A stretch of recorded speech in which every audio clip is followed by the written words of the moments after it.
السلام علیکم fourth year. آج کا جو ہمارا لیکچر ہے وہ شاہ عبداللہ کے بارے میں ہے۔ شاہ عبداللہ اردن کے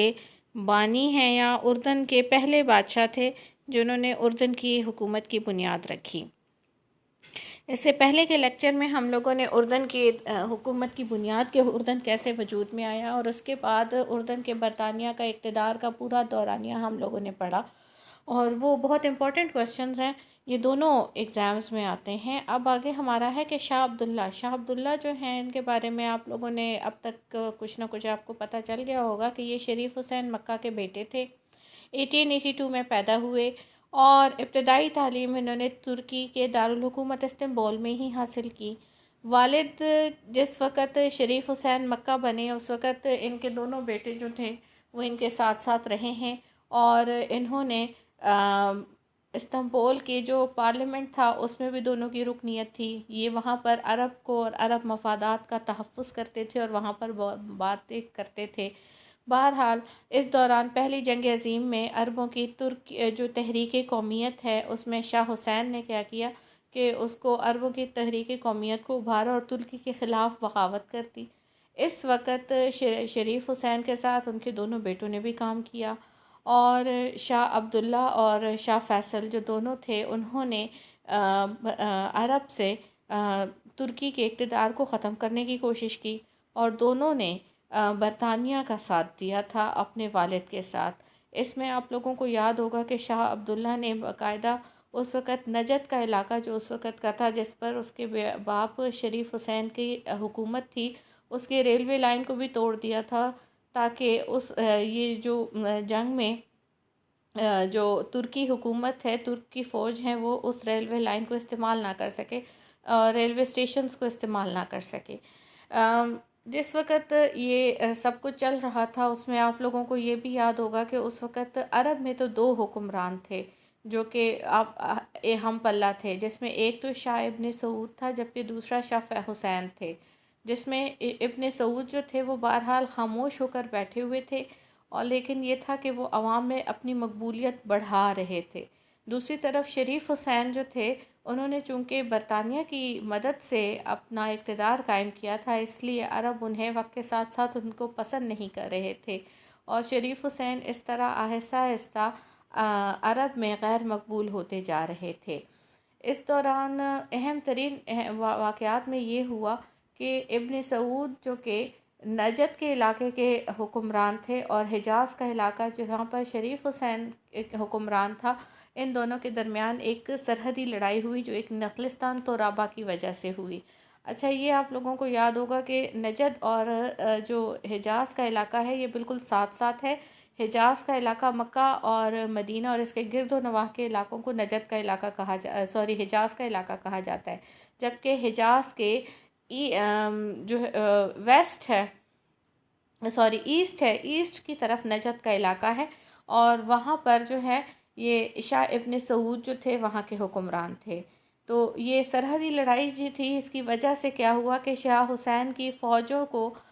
شکست ہوئی، اور اس جنگ میں شکست کی بات جب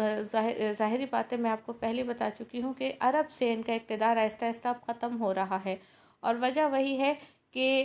ابن سعود جو تھے وہ لوگوں میں مقبولیت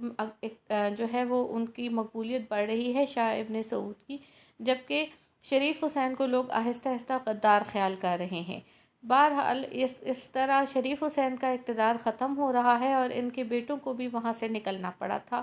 جن میں سے ایک بیٹا جو تھا وہ آپ لوگوں کو یاد ہوگا کہ شاہ فیصل جو تھے وہ بعد میں عراق کے حکمران بنے، جبکہ شاہ عبداللہ جو تھے یہ اس وقت نکلے ہیں اور یہ برطانیہ کے جو ہے یہ شام کے علاقے میں چلے گئے۔ شام کے علاقے میں انہوں نے شامیوں کے ساتھ مل کر جو ہے جو مغربی اقتدار ہے اس کے خلاف جنگ کی۔ اس وقت تک جو عرب تھا اس کو تقسیم کیا جا چکا تھا، پہلی جنگ عظیم کے بعد اس کو تقسیم کیا جا چکا تھا، اور شام کا علاقہ فرانس کے حصے میں آ رہا تھا، لیکن شام کے علاقے میں جو دریائے اردن ہے اس کا شرقی حصہ، دریائے اردن کا شرقی حصہ البتہ برطانیہ کے حصے میں آ رہا تھا۔ اس لیے اس دور میں پہلے نمبر پر تو فرانس نے اپنی طرف سے پورے علاقے پر قبضہ جما لیا، جس کی وجہ سے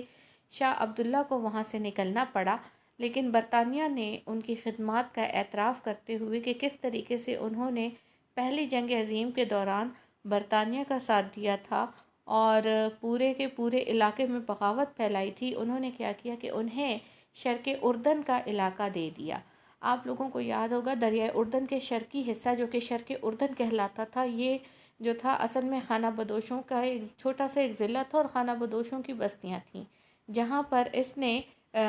شاہ عبداللہ کو اس طرح شرق اردن کا حکمران بنا دیا اور اس کا نام جو ہے شرق اردن کی ایک ریاست رکھ دی گئی۔ اس دوران یہ بھی آپ لوگوں کو یاد ہوگا، میرا اس کے پہلے کے لیکچرز تھے وہ یہی تھے کہ شاہ عبداللہ اور برطانیہ کے درمیان کس طرح کے معاہدات ہوئے، جس میں 1928 کا معاہدہ ہے جو کہ اینگلو اردن معاہدہ ہے، جس میں آپ لوگوں کو یاد ہوگا کہ کس طریقے سے برطانیہ نے اردن کے علاقے میں اپنا ایک ریزیڈنٹ رکھا تھا اور ہر طرح کا جو بھی کام ہوتے تھے وہ اس کی موجودگی میں ہوتے تھے۔ امیر عبداللہ صرف نام کا وہاں پر حکمران تھا۔ اس دوران یہ جو ہے عوام ظاہری بات ہے اس چیز کو زیادہ پسند نہیں کر رہے ہیں، اس لیے عوام کے بار بار جلسے جلوس کی وجہ سے اور امیر عبداللہ کے بار بار انہیں دبانے کی وجہ سے ایک ٹائم ایسا آتا ہے کہ برطانیہ اینگلو اردن معاہدے کو دوبارہ کر رہا ہے اور اس بار بہرحال کسی نہ کسی حد تک امیر عبداللہ کو بھی اختیارات دیے جا رہے ہیں، لیکن اب اس کے باوجود جو ہے یہ امیر عبداللہ کو جو اختیارات دیے جا رہے ہیں وہ ابھی بھی اتنے زیادہ نہیں ہیں اور ابھی بھی جو امیر عبداللہ ہے وہ برطانیہ کے سامنے جواب دہ ہے، برطانیہ کی مرضی کے خلاف کوئی کام نہیں کر سکتا۔ غربی اردن کی شمولیت یہ 1937 کا واقعہ ہے۔ 1937 میں برطانیہ نے پیل کمیشن کے نام سے، پیل اصل میں ایک شخص کا نام تھا جو کہ ایک کمیشن کو بھیجا گیا جس نے جو ہے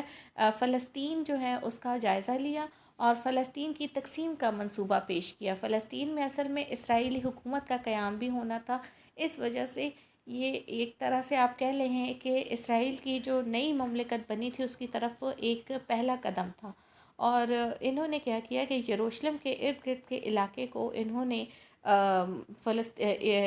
یہودیوں نے کافی زیادہ رقم دے کر خرید لیا تھا اور اب یہ کوشش کی جا رہی تھی، یہودی جو دنیا ہے اس کی طرف سے یہ کوشش کی جا رہی تھی کہ اس علاقے میں یہودیوں کی الگ آزاد ریاست کا قیام عمل میں آئے۔ اس وجہ سے انہوں نے ایک کمیشن بھیجا تھا جس کا نام تھا پیل کمیشن، جس نے فلسطین کی تقسیم کا فیصلہ کر لیا تھا۔ یہ ظاہری بات ہے اس میں اسرائیلی حکومت کا قیام عمل میں آنا تھا اور یہودیوں کی ایک حکومت بنی تھی، اس لیے دنیا عرب میں اس کو پسند نہیں کیا جا رہا تھا، لیکن اس کے باوجود اس چیز کو امیر عبداللہ نے بہت زیادہ سپورٹ کیا۔ اس کی وجہ یہ تھی کہ امیر عبداللہ کو اس بات کا ایک طرح سے پتہ تھا یا اس کو ایک طرح سے وعدہ کیا گیا تھا کہ اس کو شرق اردن کی طرح دریائے اردن کا غربی حصہ بھی دے دیا جائے گا، یعنی کہ اس کی ریاست وسیع ہو جائے گی۔ تقسیم میں فلسطین کے حصے کے نتیجے کے طور پر اس کو اردن یعنی کہ دریائے اردن کا مشرقی حصے کے ساتھ ساتھ اس کو مغربی حصہ بھی مل جائے گا۔ اس وجہ سے اس نے اس کمیشن کے تقسیم کی پوری حمایت کی اور اس طرح اسے واقعی میں دریائے اردن کا مغربی حصہ یا غربی حصہ بھی مل گیا، لیکن اس سے امیر عبداللہ کے خلاف دنیا عرب میں نفرت پھیل گئی اور انہیں یہودی نواز یا یہودیوں کا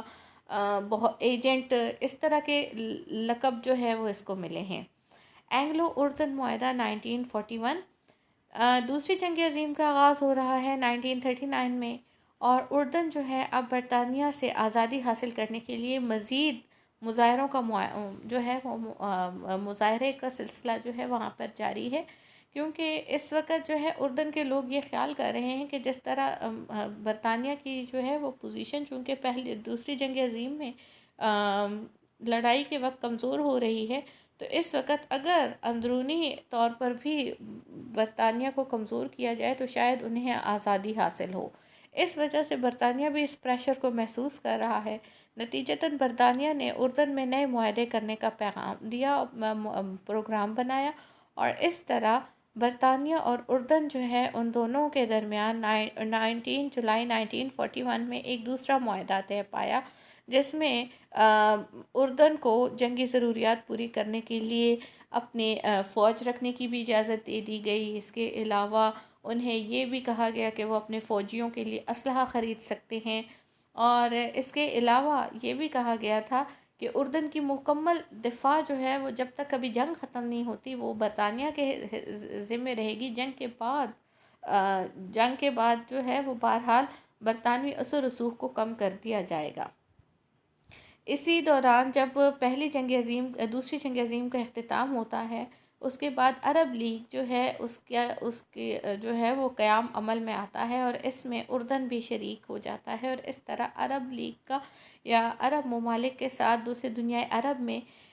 ایک ممبر کی حیثیت سے پہچانا جانے لگا ہے، اور اب اردن جو ہے وہ دوسرے ممالک کے ساتھ رابطے میں بھی ہے، اور دوسرے ممالک کے ساتھ اس کے تعلقات سامنے آ رہے ہیں۔ اردن کی آزادی 1946 میں اقوام متحدہ میں ہوتی ہیں۔ جیسے میں نے آپ لوگوں کو پہلے بتایا تھا کہ 1945 میں برطانیہ نے اگرچہ دوسری جنگ عظیم جیت تو لی تھی، لیکن دوسری جنگ عظیم کے نتیجے میں جو برطانیہ تھا وہ بہت زیادہ کمزور ہو گیا تھا، اور وہ اپنے اتحادی ممالک کے ساتھ جو ہے وہ اپنے مفتوحہ علاقے جو علاقے کبھی اس کے قبضے میں تھے ان کو پوری طرح اپنے زیر اثر رکھ نہیں پا رہا تھا۔ اس میں ایک علاقہ انڈو پاکستان کا بھی ہے، یعنی کہ آپ کہہ سکتے ہیں کہ پاکستان کی آزادی ہمارے لیے دوسری جنگ عظیم کا ایک تحفہ بھی ہے۔ بہت سے وجوہات کے ساتھ ایک یہ بھی ہے کہ اس وقت برطانیہ اتنا کمزور ہو چکا تھا کہ وہ اس علاقے پر اپنا اقتدار زیادہ عرصے تک قائم نہیں رکھ سکتا تھا۔ اسی طرح ظاہری بات ہے جس طرح انڈو پاکستان نے آزادی حاصل کر لی تھی اس وقت، اور پاکستان کا قیام عمل میں آیا ہے اس وقت، اردن بھی آزادی کے لیے جو ہے وہ ہاتھ پیر مار رہا ہے، اور اس طرح اردن جو ہے وہ ایک آزاد مملکت کی حیثیت سے برطانیہ اور اردن کے درمیان 22 مارچ 1946 کو ایک معاہدہ طے پایا، جس کی بنا پر شرق اردن ایک مکمل خود مختار ریاست کی حیثیت سے اس کو تسلیم کر لیا گیا، اور شاہ عبداللہ کو اردن کا باقاعدہ بادشاہ تسلیم کر دیا گیا۔ 1946 جب تفصیلات سامنے آ رہی ہیں تو اس کو برطانیہ کی چال بازی پر بھی عوام تعبیر کر رہے ہیں، اور امیر عبداللہ پر عوام کی طرف سے غداری کا الزام بھی عائد کیا جا رہا ہے، کیونکہ اس کے باوجود برطانیہ کسی حد تک یعنی کہ بیرونی معاملات میں جیسے اردن بہرحال اس وقت بھی ان کے ماتحت تھا۔ اگر آپ کو یاد ہو تو جب پاکستان آزاد ہوا تھا تو اس وقت پاکستان کے گورنر جنرل کی حیثیت سے بھی لارڈ ماؤنٹ بیٹن نے کوشش کی تھی کہ قائد اعظم کو کہے کہ وہ گورنر جنرل جو ہے لارڈ ماؤنٹ بیٹن کو بنایا جائے، لیکن قائد اعظم نے اس کی اس طرح کی تمام پیشکشیں مسترد کر دی تھیں۔ لیکن اردن کو قائد اعظم کی طرح کوئی اتنا جو ہے وہ اتنا کوئی بہت مخلص لیڈر میسر نہیں آیا۔ ہماری تو اس وقت خوش قسمتی تھی کہ ہمیں ایک بہت مخلص لیڈر ہمارے لیے تھا جو کہ ہمارے لیے لڑ رہا تھا، لیکن اردن کے لیے بہرحال اتنا کوئی مخلص لیڈر نہیں تھا۔ نتیجتاً اس نے بہت سے معاملات آزادی کے بعد بھی برطانیہ کے حوالے کر دیے تھے، نتیجتاً وہ عوام میں اپنی مقبولیت قائم نہیں رکھ سکا تھا۔ عظیم تر عرب کی کوششیں، عظیم تر عرب جو ہے یہ امیر عبداللہ کا ایک آپ اس کو کہہ لیں ایک منصوبہ تھا، جس میں اس کے ذہن میں تھا کہ عراق کو، لبنان کو اور شام کے علاقے کو، تمام علاقے کو بنایا جائے اور عظیم تر عرب کو ایک جو ہے ایک اتحاد قائم کیا جائے، اور اس اتحاد کا جو سربراہ ہے وہ امیر عبداللہ کو بنایا جائے۔ اب ظاہری بات ہے کہ یہ ایک ایسی بات تھی کہ جس کو دوسرے ممالک نہیں مان رہے تھے، اور وجہ وہی تھی کہ ہر ملک پر اپنا ان کا بادشاہ تھا، اپنی خاندان تھا۔ اب ظاہری بات ہے وہ صرف ایک بندے کے ماتحت تو آنے سے رہے، ہر ایک کے اپنے اپنے مفادات تھے، اور دوسری بات یہ کہ امیر عبداللہ جو تھا وہ اپنا وہ اعتماد یا اعتبار بھی عوام پر سے کھو چکا تھا، جو کہ اسے اس وقت جس کی ضرورت تھی تاکہ لوگ اس پر اعتماد کر کے اسے عظیم عرب تر عرب کے جو عرب لیگ ہے یا عرب ممالک ہیں ان کا سربراہ بنانے کی جو ہے وہ ایک اس کی پیشکش کو منظور کر لیں۔ عرب اسرائیل جنگ 1948 اسرائیل کا قیام ہوتا ہے، یہ آپ لوگوں کو پتہ ہے۔ 1945 کے بعد دوسری جنگ عظیم کے بعد اسرائیل کا قیام عمل میں آ گیا۔ پیل کمیشن بھی اس کے بارے میں فیصلہ دے رہا ہے کہ کس طرح یہودیوں کی ایک ریاست ہونی چاہیے، یہ فلسطین کے علاقے میں بنی، فلسطین کو تقسیم کیا گیا اور اسرائیل کا قیام عمل میں آ گیا ہے۔ اسرائیل کا قیام عمل میں آیا تو اس کے قیام کے 24 یہ واحد ایسی ریاست ہے کہ جس کے ابھی قیام کے 24 گھنٹے کے فوراً بعد اس پر اٹیک کرنے کا منصوبہ بنا۔ عرب لیگ جو ہے اس نے بھی اس فیصلے کا حصہ جو ہے وہ حصہ لیا، اور اردن کی فوجوں نے کیا کیا کہ یروشلم کے پرانے شہر تک کے علاقے کو قبضہ کر لیا۔ اس سے یہ کافی چونکہ ایک بہت بڑی کامیابی تھی، اس سے کیا ہوا کہ شاہ عبداللہ کو مشرق وسطیٰ یعنی کہ دنیا عرب میں ایک بہت نمایاں حیثیت حاصل ہو گئی تھی۔ لیکن وہی بات کہ اسرائیل جو اب تک قائم ہے وہ اس وجہ سے قائم نہیں ہے کہ اسرائیل بہت طاقتور تھا، وہ اس میں زیادہ تر وجہ یہ تھی کہ عربوں میں اس وقت اتفاق نہیں تھا، جس کی ایک مثال یہ ہے کہ جنگ کے اختتام پر کیا کیا جا گیا کہ جو علاقے فتح ہوئے اس کے بارے میں تمام یہ صرف اردن کی کامیابی نہیں تھی، یہ اصل میں اس میں عرب لیگ کے باقی ممالک نے بھی حصہ لیا تھا، اور سب کی یہ خواہش تھی کہ فلسطین کو ایک آزاد مملکت کی حیثیت سے اس کا قیام عمل میں آئے۔ لیکن شاہ عبداللہ نے کیا کیا کہ ان تمام علاقوں کو اپنے اردن سلطنت میں شامل کر دیا، جس کے وجہ سے ظاہری بات ہے کہ دنیا عرب جنہوں نے ان کے ساتھ حصہ لیا تھا ان میں کافی مایوسی پھیل گئی، اور یوں حتیٰ کہ